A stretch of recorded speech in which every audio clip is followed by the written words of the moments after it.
I don't have many heroes. Or rather, I don't have many heroes left. On December 31st, 2020, rapper and producer Metalface Doom was confirmed dead. He was incredibly important to me. I've listened to more Doom than just about any other artist. I've memorized the lyrics to probably 3/4 of his library. I've heard all the fan tapes and listened to all the deep cuts. And on top of that, this is the only tattoo I've ever wanted, and I'm so glad I have it. But I'm not going to use this video to just talk about how miserable I am. We won't be talking about the life and times of MF Doom, no. Instead, this is going to be a video I should have made a long time ago. Appreciating MF Doom.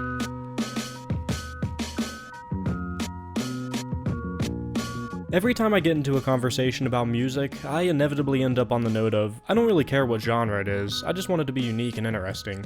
And while I've got dozens of other artists that are more fitting for dates, exercise, chilling with friends, video editing, singing in the shower, cleaning, driving, or whatever else, Doom's music is more unique than any of them. When I just want to feel good, put a smile on my face, and return to that old stoned feeling of being only tangentially a part of this world, nobody does it for me like MF Doom. So, first off, if you aren't familiar with MF Doom and this has got you interested, one, you might recognize him as the rapper on the song November Has Come off of the Gorillaz album Demon Days. But then I recommend starting with the Danger Doom album, The Mouse and the Mask. Then you should check out his alt persona, Victor Vaughn's album, Vaudeville Villain. Then I recommend an album he did with Madlib, Mad Villainy. Then maybe move on to Take Me to Your Leader by another alt persona, King Ghidorah. And by that point, I think you'll finally be ready for the really weird stuff. The stuff that Doom did by himself under his own name. Food, Born Like This, Operation Doomsday. Then, once you've listened to these albums a ridiculous amount, you can move on to some of the deeper cuts. Czarface meets Metalface, Keys to the Cuffs, Neruvian Doom, Venomous Villain, The Missing Notebook Rhymes, and a few others.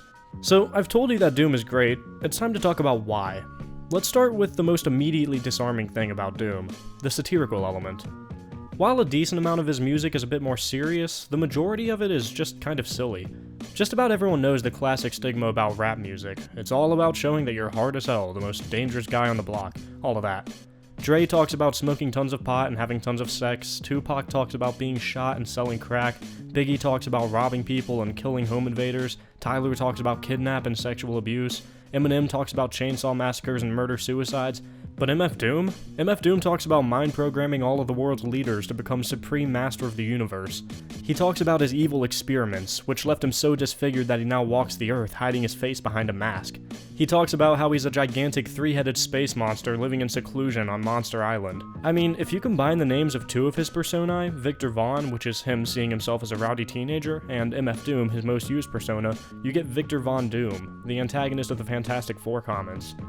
I just love this idea of taking the most mocked thing about rap music and turning it up to 11. Oh, you and your friends beat the hell out of somebody for walking down the wrong street? Well, I just boarded the bridge of the Enterprise and I haven't yet announced my demands. It's worth noting now that in order to avoid copyright issues, I'm using an online AI called Melody.ml to isolate the vocals, so you won't be hearing the instrumental tracks, unfortunately. Captain's log supplemental. The Klingons are now aboard the Enterprise rental vessel. On my cue, photon torpedoes. He's just a supervillain. I mean, he has an entire song called Batty Boys that's all about how Batman is a little bitch. Now, to be fair, most of his songs are about real things he's feeling and thinking, but Doom is known for his audio collages, in which he samples audio from old TV serials, random retro advertisements, and whatever else to tell stories about his character. You must listen. Many among you have had their minds taken over. These do this incredible job of making it feel like you're hearing stories from this guy who lives a totally normal life, but is also just the world's most dangerous villain as a side gig. It's really funny, but we still haven't touched on the creativity or the raw talent. I love, especially in rap, when a song has a gimmick.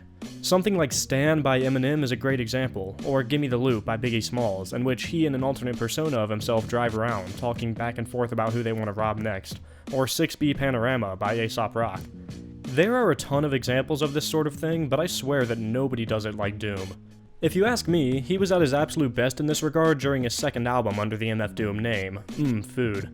Not only does every song have either a gimmick or a clear thing that it's about, which is surprisingly rare in rap, but the album itself is one big gimmick, in which he's using audio collages to talk about the importance of weird, eccentric foods, and comparing all different aspects of his life to different foods. Deep fried friends, con carne, con queso, rap snitch knishes, beef rap. All of these songs use these weirdo food metaphors to talk about Doom's life and opinions, with my favorite being Cookies, the final song of the album. Cookies is a 3 and sometimes 4-way metaphor. Firstly, he's comparing sneaking out of he and his wife's bed to eat midnight snacks to trying to sneakily... how do I fit this around YouTube's guidelines? Trying to sneakily buff the baloney while watching relevant videos on his computer. And here I am, known for giving heavy backaches, grown and living off of Little Debbie snack cakes. Then, to add another dimension to the metaphor, he's comparing that situation to having snacks and dirty pictures snuck into him while he's in prison, and a sexy CO, a metaphor for his wife, is keeping him from enjoying his spoils. Locked in, looking at your picture, fully clothed winter, and I'm right there with you. Thinking about the last time I split your wishbone. A man could only wish you do the same till he get home. Fat chance, at least he gets snacks. Then the metaphor goes even further, and he compares trying to beat up his cellmate in the middle of the night to, well, something else. For some context, prisoners will sometimes tie their bedsheets up to the bars of their cell to get some privacy at night. There's one other thing that causes bedsheets to rise. I'll leave that to your imagination, though. Acting all hard, about to get beat up. I'll show him what time it is once I get this sheet up. As soon as he fell off the beat down, all I hear is 13 cell, get the sheet down. I've got a lot to go through here, so we'll drop this song for now. All I'll say is that literally every lyric to this song, save for the opening line, has at least 2 different meanings, usually more. This song is just a stupid joke about his wife not putting out, and yet it's one of the most clever songs I've ever heard. That's just Doom's style. This next bit is from the song Con Queso from the same album. These lyrics are honestly too dense to dissect without destroying the flow of the song, so I'm just going to illustrate my point with highlights.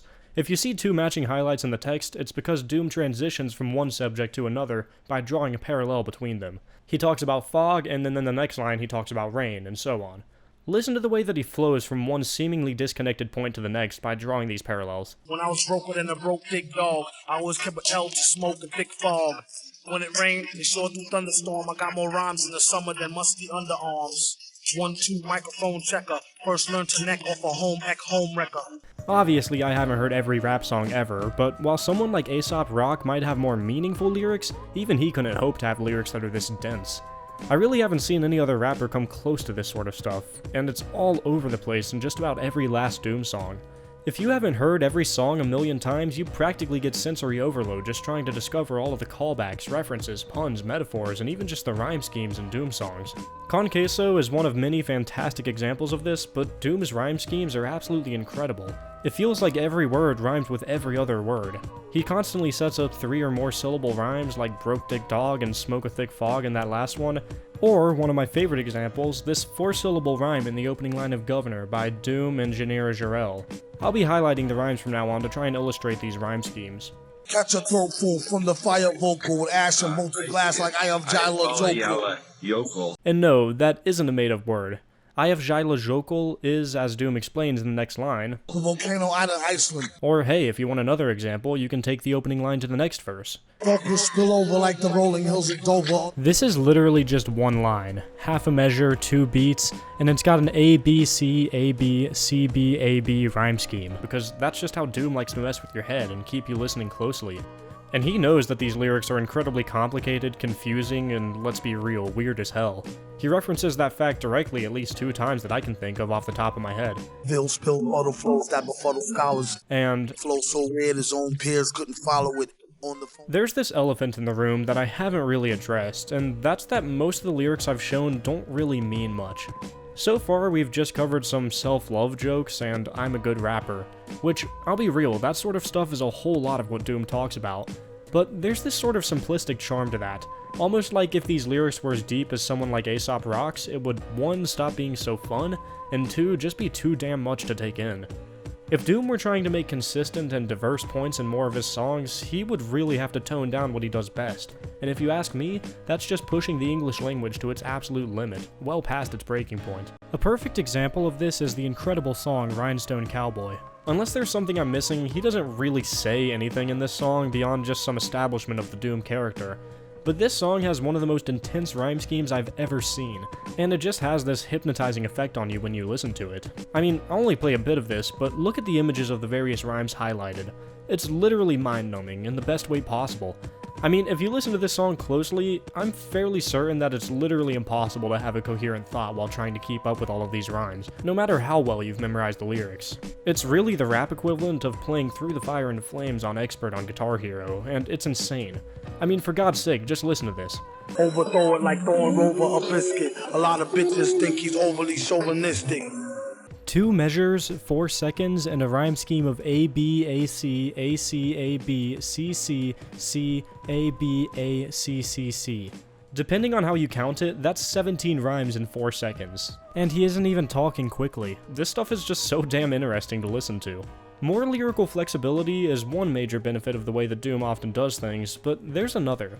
Doom was a super secluded man. I mean, just seeing his actual face behind the mask and learning his name feel like major milestones in any Doom fan's journey. But you get these occasional glimpses into his personality, seeing as a lot of his songs are mostly just him randomly talking about himself.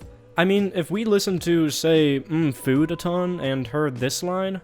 You telling me I try to act broke. Jealousy the #1 killer among black folk. And Deep Fried Friends, we'd learn that he doesn't want to live a lavish lifestyle because he sees it as a liability. Then, a bit later in our Doom journey, you might hear this one line from Rhinestone Cowboy. After rockin' parties, he departed in a jalopy. And remember, oh yeah, Doom doesn't want to live a lavish lifestyle. A jalopy, for context, is a junky car, like a bucket. But anyways, that's just one tiny example. As I grew more and more familiar with Doom's music after discovering him, it felt like I was slowly starting to understand this incredibly, intentionally mysterious person, and it was so gratifying. This might sound sad, but it was like I was making a new friend through his music. Ultimately, that's the best word to describe my experience as becoming the biggest MF Doom fan that I've ever met, or maybe even heard of. Friendliness. There's just this distinctly non-aggressive vibe to Doom's music. Even as he calls himself a supervillain and talks about everything from police shootouts to feeling trapped by his wife to mind-controlling all of the world's leaders, Doom just feels like a friend. He just can't do angry, whereas angry feels like the default state for any rapper who's even close to this level of lyrical talent. All his beats are just relaxing and just odd enough to keep your thoughts interesting without being distracting. All of his lyrics are just meaningful enough that they're fun to think about and listen to over and over again without being depressing or too philosophical for them to be fun. Every song has just what it needs to make it distinct from the rest and unforgettable. It's just, well, I'll put it this way, Doom is incredibly important to me. Even before I got it, I knew that this was the one tattoo I would ever have. When I first heard the news that Doom was dead, I of course went into my room and put on the first Doom song I ever heard, Doomsday, and I cried my eyes out. Later that night, I got in my car and I listened to 4 Doom albums straight, and I just had a smile on my face the whole time. I've never been good at the whole just celebrate their life thing, but with Doom, it's nearly impossible for me to be in a bad mood while listening to his music, even in the absolute worst circumstances. Am I sad that we never got one final great MF Doom solo album? Sure, but he's put me in such a good mood so many times, nothing could possibly happen that would ever undermine the effect that his music has on me. Sleep easy, Doom. Your attempts at humor bore me. Right, Lidhead. You're weird. Why is everyone staring at us? Oh, I should have realized. We must look like freaks to them. Relax, mister. Just do your thing. Get a good grip on my... Boy, I'll bang your readout meter for you, you little... Knock it off, Ben. What's the matter? Oh, Ben. You're nothing but a chicken head. You overgrown granny. Hold it. And what about Smoke? Now you keep your eyes open. When I tell you, start snapping. Oh, yeah, sure. Before I see you all off and go through on food, I'd just like to verbally thank my patrons, especially those who are donating $10 or more monthly, such as Alex Vanderwood, Almost Dead Again, Anatoly Volnov, Andrew Melnick, Arthur D. Gonzalez Martin, Benny, Big Time Jim, Bobby Blitz, Colin Gajic, Cosmo Borski, Daniel Christman, Darius Fazier, David Kaiser, Dominic Johan, Duncan Bristow, Fralum, M. Bloom, Jack Eisenberg, Jano, John Strange, Cale Graybill, Mello, Mixer Rules, Money and Muses, Moon, Patio Furniture, Perks 3D, CeeLo, Yemen Shi, Young Master Pig, and Zero Blee. I really regret that I didn't make this video earlier and that Doom's death had to be the final nudge, but hopefully this is a good way of representing his legacy, or at least what it was to me. Thanks guys, have a good week.